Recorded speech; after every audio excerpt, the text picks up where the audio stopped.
नाज़रीन, हज़रत अमीर अल-मोमिनीन जनाब अली इब्न अबी तालिब 600 ईस्वी में मक्का के शहर में पैदा हुए और आप ऐन काबे के अंदर आपकी विलादत हुई। आपकी वालदा को जब आपको पैदा करने का वक्त आया तो उस वक्त काबे की दीवार शक हो गई और अंदर से आवाज़ आई, जिसके बाद आप काबे के अंदर तशरीफ़ ले गई। हज़रत बीबी फ़ातिमा बिनते असद के यहाँ इस नूरानी और इस कलिस्माती और खैरुल अमल शख्स का ज़हूर हुआ, जिनका नाम हज़रत अली इब्न अबी तालिब है। हज़रत अली इब्न अबी तालिब ने घुट्टी रसूलुल्लाह सल्लल्लाहु अलैहि वसल्लम की ज़बान से चूसी और रसूलुल्लाह सल्लल्लाहु अलैहि वसल्लम की ही चेहरे मुबारक का दीदार किया दुनिया में आने के बाद। मैंने अपनी दूसरी वीडियो में जहाँ कूफ़ा, मस्जिद कूफ़ा और हज़रत अमीर अल-मोमिनीन की शहादत के बारे में बताया, और ये जो घर आप सामने देख रहे हैं इसकी तारीख़ी पस मंज़र भी बताया कि कूफ़े में वहाँ वाक़ है जहाँ अमीर अल-मोमिनीन अली इब्न अबी तालिब अलैहिस्सलाम क़याम फरमा थे जब कूफ़ा में थे। इसके साथ ही दारुल अमारा भी है और दारुल अमारा को बाद के हाकिमीन ने गिरा कर मस्मार कर दिया था और अमीर अल-मोमिनीन अली इब्न अबी तालिब अलैहिस्सलाम इसी घर में क़याम पज़ीर थे अपने जवानान के साथ, और शहादत के दिन उन्होंने इधर ही गुजारे और यहीं से उनका जनाज़ा उठा, जो कि बाद में नजफ़ अशरफ में उनका जाए मदफन है। हज़रत अमीर अल-मोमिनीन ने अपने जनाजे के बारे में जो फरमाया था कि उसको शहर के बाहर रखते और एक काफ़िले वाले ले जाएंगे और उनको उनके भाई हज़रत जनाब नूह और हज़रत जनाब आदम अलैहिस्सलाम के साथ दफन कर देंगे, उसका तफसीली वाक़या मैंने अपनी दूसरी वीडियोज़ में शेयर किया है। नाज़रीन,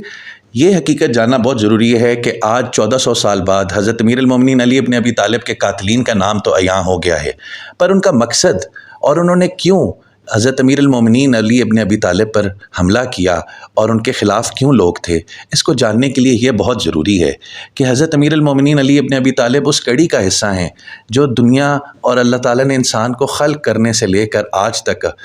रहनुमाई का सिलसिला जो बनाया, उसमें से हज़रत इमाम अली इब्न अबी तालिब अलैहिस्सलाम का ज़िक्र है। और उन हक़ की आवाज़ को मिटाने के लिए हर दौर में शैतान रजीम अपने कारिंदों को मसरूफ़ अमल रखता है। हज़रत अली इब्न अबी तालिब के दौर में जंग जमल, जंग सफ़ीन, फिर जंग नहरवान का बहुत तवील दुरानिया गुज़रा, जिसमें उनको जंगों में बहुत कठिन आजमाइशों से गुज़रना पड़ा। जंग सफ़ीन का वाक़या जब ख़त्म हुआ तो उसका आखिरी वक़्त यही था कि माविया जब कत्ल के दर पर था और माविया की फ़ौज गलबा खा जाती और अमीर अल-मोमिनीन अली इब्न अबी तालिब को फ़तह हासिल हो जाती, तो उस वक्त अमर इब्न आस जो कि फ़ौज में हज़रत अली के हत्थे चढ़ गया था, लेकिन फिर अपनी साजिश के तहत बच के निकल गया और अपने कपड़े उतार दिए और इमाम अली अलैहिस्सलाम ने पर्दा फरमा लिया, क्योंकि वो कभी किसी बरहना शख्स को कत्ल नहीं करते क्योंकि मासूम इमाम है। तो अमर इब्न आस इसी नंग हालत में माविया के खैमे में पहुंचा और माविया को कहा कि तुम अपने सिपाहियों को कहो कि नेज़ों के ऊपर कुरान को बुलंद कर लें ताकि फ़ौज धोखा खा जाए और हमला ना करे। लिहाजा यही हुआ, और जब लोगों ने, यजीद के फ़ौजियों ने कुरान को नेज़ों पर बुलंद किया तो उसी वक़्त कई लोग जो मालिक बिन नश्तर जो कि सिपह सलार अमीर अल-मोमिनीन अली इब्न अबी तालिब थे, उनकी फ़ौज से दस्तबरदारी इख्तियार की और कहा कि हम इन लोगों पर हमला कैसे करें, जबकि मालिक बिन नश्तर ने उनको कहा कि कुरान नाते कली हैं, कुरान नाते कली हैं, ये जो सामने तुम्हारे है ये सब धोखा है, इन लोगों के धोखे फ़रेब में मत आओ। पर लोग तलवार निकाल कर हज़रत अली के दर पर चले गए और हज़रत अली ने फिर उधर से फ़ौजों को वापस बुला लिया और बाद में एक फ़ैसला हुआ जिसके तहत माविया और हज़रत अमीर अल-मोमिनीन अली इब्न अबी तालिब ने अपने अपने जो खिलाफत का उनका ओहदा था उसको छोड़ा ताकि काजी फ़ैसला कर सके, मगर जो काजी अमीर अल-मोमिनीन अली इब्न अबी तालिब अलैहिस्सलाम की तरफ से मुख्तस था उसने इसमें धोखादही से काम लिया, और जो माविया का राइज काजी था उसने माविया के हक़ में फ़ैसला दे दिया, जिसको तारीख़ आज तक नहीं इस्लाम में कबूल करती और शियाने अली भी इसको कबूल नहीं करते। नाज़रीन, सफ़ीन की जंग में इस हालत और इस वाक़े के बाद नहरवानियों का एक गिरोह था जिन्होंने दोनों गिरोहों से, यानी कि हज़रत अमीर अल-मोमिनीन अली इब्न अबी तालिब अलैहिस्सलाम की फ़ौज से और माविया की फ़ौज से दस्तबरदारी इख्तियार कर ली और इन दोनों को ही गलत जाना और कहा कि यह हमने, इन लोगों ने हमसे गुनाह करवाया। ये खारजी लोग थे जिनको खारजी इसलिए करार दिया गया क्योंकि ये पे दर पे जो भी हज़रत अली का मानने वाला होता है या माविया का मानने वाला था उसको कत्ल करते, उसके लिए ज़िंदगी में दुश्वारियाँ पैदा करते, वो जहाँ से काफ़िले जाते उनको लूटते और उनको माल जब्त कर लेते और कत्ल कर देते थे।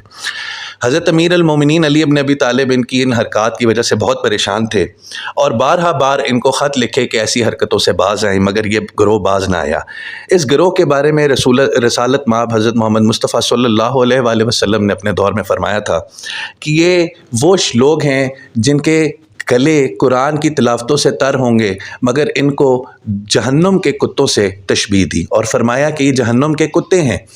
اور یہ وہی لوگ ہیں جو کہ قتل بھی کریں گے، جن کی نسلیں آج تک بھی چل رہی ہیں، اور علی کی بغاوت اور علی کی نفرت سے آج تک ان کے دل بھرے ہوئے ہیں۔ صفین کے واقعے کے بعد جب نہروانیوں نے اپنے ظلم و شتم کو کم نہ کیا تو ایک دور ایسا آیا جب امیر المومنین علی ابن ابی طالب علیہ السلام نے ان کے خلاف جنگ کرنے کا تہیہ کر لیا، ارادہ کر لیا، اور حضرت علی علیہ السلام ان کے خلاف جنگ کے لیے روانہ ہوئے۔ نہروان کے علاقے میں یہ قبیلے آباد تھے، اور ایک شخص ملا جس شخص نے حضرت امیر المومنین علی ابن ابی طالب علیہ السلام کو رستے میں روکا، اور یہ شامیوں کی طرف سے بھیجا گیا ایک شخص تھا جو کہ ایسے فسادات اور پروپیگنڈا وار اس زمانے میں بھی ہوتی تھی، اور حضرت علی کے ماننے والوں کو ڈرایا جاتا تھا تاکہ وہ لوگ حضرت علی کا ساتھ نہ دیں۔ ایک نجومی عالم شخص نے رستے میں نہروان کے جاتے ہوئے حضرت علی کو روکا، اور اس کی بہت سی کتابوں میں تفسیر ملتی ہے، واقعہ درج ہیں، ابن خلدون میں درج ہے، تفسیر اسلام میں درج ہے، اور اس قصے کی روایت جو نہروان کے بارے میں حضرت علی نے فرمایا وہ خاص میں ابھی آپ کو آگے بتاؤں گا، آپ خود اسے منسلک کر لیں گے کہ وہ روایت کیا ہے۔ اس عالم نجومی نے حضرت علی کے قافلے کو رستے میں روکا اور کہا کہ علی تم جہاں پر لوگوں کو لے کر جا رہے ہو وہاں پر لوگ قتل ہو جائیں گے اور ان لوگوں میں سے کوئی بھی نہیں بچے گا، اور وہاں پہ فوجی لشکر بہت زیادہ ہے اور تم اپنے لوگوں کو قتل کی طرف کھائی میں لے کر جا رہے ہو۔ حضرت جناب امیر المومنین علی ابن ابی طالب جلال میں آ گئے، اور انہوں نے اس شخص کو دیکھتے ہی کہا کہ کیا تو علم نجوم رکھتا ہے؟ اس شخص نے کہا بے شک میں علم نجوم کا ماہر ہوں۔ حضرت امیر المومنین علیہ السلام نے فرمایا کہ بتا فلاں ستارہ جو کہ اس وقت گردش میں ہوتا ہے جب یہ دنیا تخلیق ہوئی تھی، آج اور اس وقت اس کا پتہ کہاں پہ ہے؟ تو وہ نجومی ہکا بکا رہ گیا، اور اس نے کہا باخدا میں نے اس ستارے کا نام کبھی نہیں سنا۔ مولا امیر کائنات علیہ السلام نے فرمایا تو اس کو چھوڑ، تو یہ بتا کہ چاند جب اپنی گردش زمین کے گرد مکمل کرتا ہے تو وہ کون سی ایسی رات ہے جس میں چاند زمین کے گرد صرف آدھا چکر لگا کر عیاں ہو جاتا ہے؟ اس سے مراد آج کل کے دور میں جس کو 28 اور 29 دن چاند کے کہا جاتا ہے وہ ہے، پر وہ شخص اس سے بھی لاواقف تھا، اور اس نے کہا علی میں نہیں جانتا۔ جناب حضرت امیر المومنین علی ابن ابی طالب علیہ السلام نے فرمایا کہ تو آسمان اور ستاروں کے بارے میں مجھ سے کیا جانے گا؟ میں آسمان اور ستاروں کو، رستوں کو تو زمین کے رستوں سے بہتر جانتا ہوں، کیونکہ میں نے اپنے رسول محمد مصطفیٰ صلی اللہ علیہ وآلہ وسلم کے ساتھ عالم ارواح میں آسمانوں کے رستے زیادہ دیکھے ہیں، زمینوں کے رستے کم۔ میں آسمانوں کے رستوں کو سب سے بہتر جانتا ہوں، تو آسمانوں کے رستوں کو چھوڑ اور آسمانوں کی باتوں کو چھوڑ، تو یہ بتا کہ تو اس وقت کہاں کھڑا ہے؟ وہ نجومی بالکل ہی ہکا بکا رہ گیا، اس کی سمجھ میں نہ آیا کہ یہ کیسا سوال پوچھ رہے ہیں۔ حضرت امیر المومنین علیہ السلام نے فرمایا کہ تو یہ بتا کہ تو جس زمین پر کھڑا ہے اس کے نیچے کیا دفن ہے؟ اب وہ شخص بالکل ہی ہکا بکا رہ گیا اور اس کے پاس کوئی جواب نہ تھا، تو جناب امیر المومنین علی ابن ابی طالب نے فرمایا کہ تیرے پاؤں کے نیچے بابل کے فلاں بادشاہ کا پیالہ اور اس کا سکہ دفن ہے جہاں پہ تو ایگزیکٹلی کھڑا ہے۔ اور ایسا ہی ہوا، جب لوگوں نے اس جگہ کو کھودا تو بہت نیچے سے بہت پرانے اور قدیمی سکے دریافت ہوئے جس پہ بابل کے پرانے بادشاہوں کے تصویر درج تھی، ان کی چھاپ درج تھی، اور ایک پیالہ ٹوٹا ہوا ملا۔ اور وہ شخص یہ دیکھ کر حیران رہ گیا کہ علی یہ کیسے جانتے ہیں، پر مولا کائنات امیر المومنین علی ابن ابی طالب سے کوئی چیز کا پردہ نہیں اللہ تعالیٰ نے رکھا، تمام پردے ان کے سامنے اللہ تعالیٰ نے کھول دیے۔ جناب امیر المومنین نے اس نجومی کو فرمایا کہ اب تو سن کہ میں جس جنگ پر جا رہا ہوں اس جنگ میں ان کے 9 نہیں بچیں گے اور ہمارے 9 سے زیادہ نہیں شہید ہوں گے۔ مطلب جس قافلے کی سلاری حضرت امیر المومنین علی ابن ابی طالب کہہ رہے ہیں،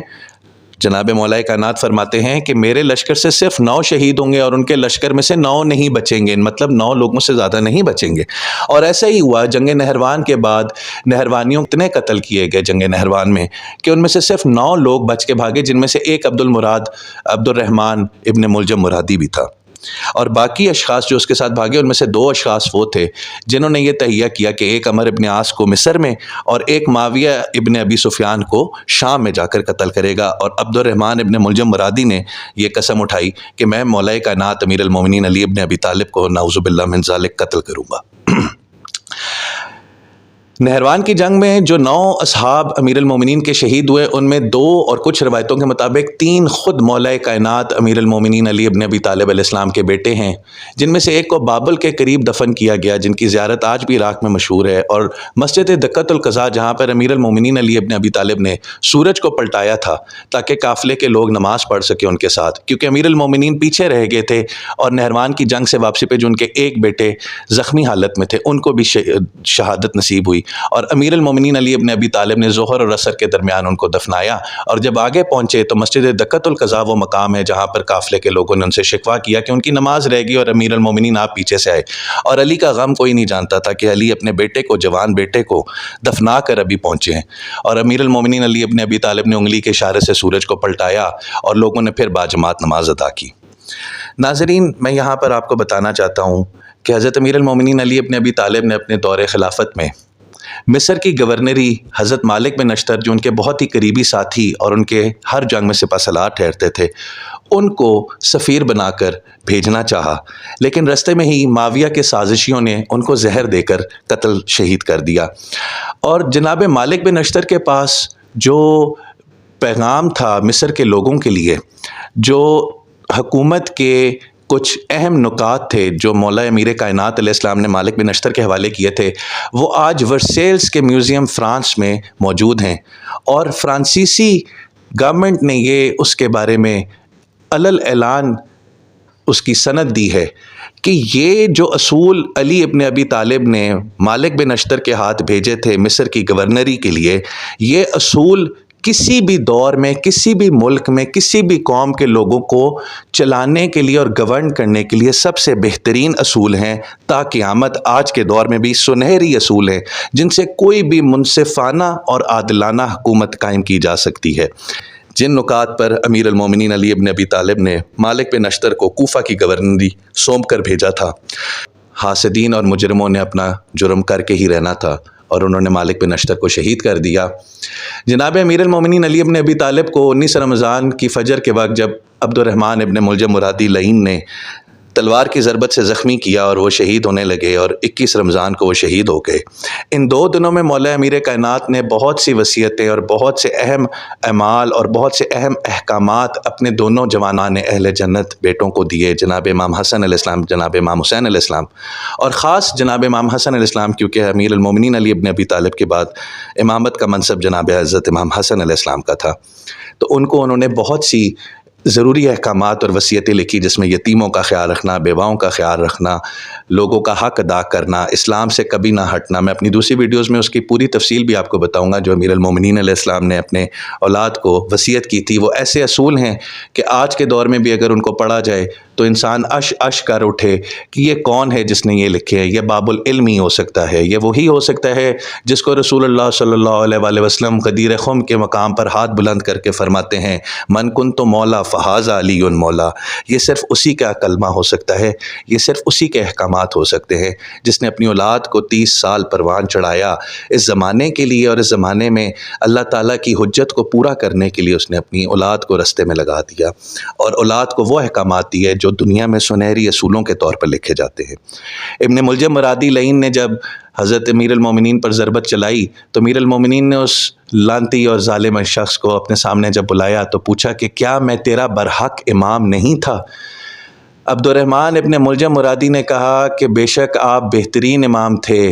पर जिस शख्स ने दोज़ख का मज़ा चखना हो या जिसके नसीब में दोज़ख लिख दी गई हो वो उससे कैसे बच सकता है? क्योंकि रसूलुल्लाह सल्लल्लाहु अलैहि वसल्लम ने हज़रत अमीर अल-मोमिनीन अली इब्न अबी तालिब को एक दौर में अपने साथ मस्जिद से निकलते हुए फ़रमाया कि अली, तुम शहादत की बहुत तलब करते हो। अली, अगर मैं तुम्हें बताऊँ कि वो दिन कैसा होगा जब तुम्हारी दाढ़ी को खून से खसाब किया जाएगा और तुम्हारे सर पर ज़रबत लगेगी जिसकी वजह से तुम शहीद कर दिए जाओगे। अमीर अल-मोमिनीन अली इब्न अबी तालिब अलैहिस्सलाम ने फरमाया, या रसूलुल्लाह, इससे बेहतर और मेरे लिए क्या होगा कि जो आप फरमा रहे हैं वो पूरा हो जाएगा। और ऐसा ही हुआ कि ज़रबत की फ़जर के वक्त अमीर अल-मोमिनीन अली इब्न अबी तालिब अलैहिस्सलाम जब सब कुछ जानते हुए अपने ख़ुद कातिल को फ़जर की नमाज में ठोकर मार कर उठाया कि उठ, तू अपना काम कर, मैं अपना। और जब उनको ज़रबत लगी तो अमीर अल-मोमिनीन ने फरमाया, फ़ुज़्तु बिरब्बि काबा, رب کعبہ کی قسم میں کامیاب ہو گیا۔ ناظرین، یہ فزتو بے رب کعبہ،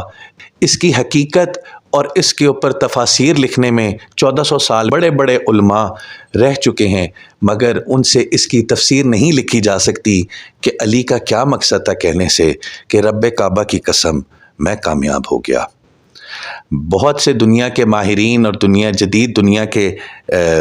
سائنٹسٹ اور جدید دنیا کے ایسے لیڈران جن کو دنیا مانتی ہے، نیلسن منڈیلا، اس نے اپنی کتاب میں لکھا کہ میں نے دنیا کو گورن کرنے کے بہترین اصول انہی کو پایا جو علی ابن ابی طالب نے اپنی اولاد اور جناب مالک بن اشتر کو دیے، جو مصر کی گورنری کے لیے احکامات تھے، جو میں نے آپ کو بتایا کہ ورسیلز کے میوزیم میں فرانس میں آج بھی موجود ہیں۔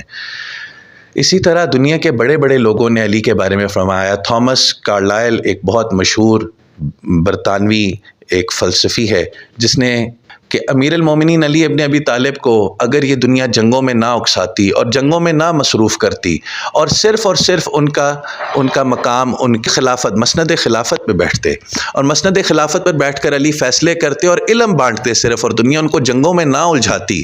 تو آج دنیا نے جتنی سائنس نے 1400 سالوں میں بعد میں ترقی کی ہے وہ اس زمانے میں کر لیتی،